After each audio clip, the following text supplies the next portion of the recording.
is the new 2021 MasterTemp Pool Heater from Pentair, and we've got a new interface. So there's a few new options here, a new menu, and we'll just go through that quickly.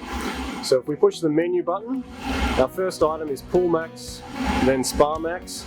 Now Pool Max is your maximum set temperature that the heater will go up to. Maximum 40, but if we want to limit operation to say 38 degrees, we just drop it down to 38 and press select. Likewise with Spa, so you might, for example, do Spa max temperature, let's say 38 degrees, or we might do Pool max temperature a bit lower, maybe 30 degrees. Our next item is units, so that's to allow us to convert between Celsius and Fahrenheit. Our next item is history, so this will show us the last 5 fault codes.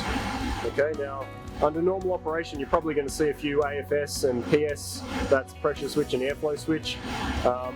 They come up from time to time just at the start of the heater operation, so not unusual to see those. The next item is cycles. So if we press select here, we see 12 cycles. That means the heater is started 12 times. Our next item is runtime.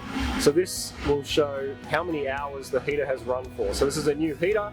We've turned it on and off a few times, but it hasn't actually run for that long. So we're seeing 0, but over time that'll accumulate. So it's a good indicator for service down the track. You can see how long the heater's actually been running for. Next item is our SFS temp, that's stack flue sensor temperature. So we can see the current temperature of the stack flue sensor, that's the exhaust temperature.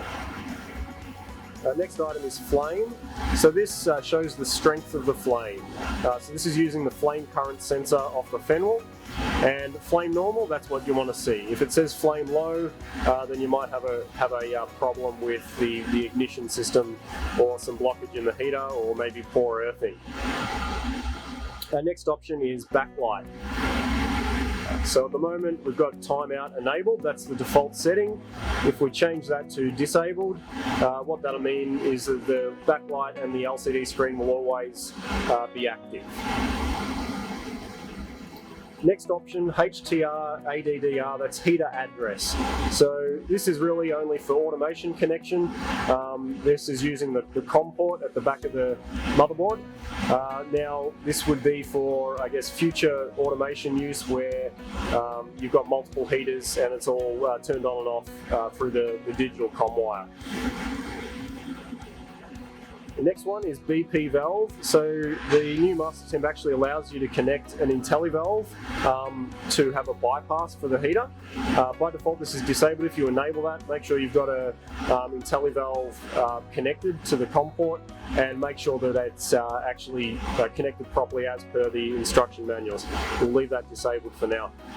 Language, look, you can choose between French, Spanish and English, and version is just the firmware version. So the first release is 1.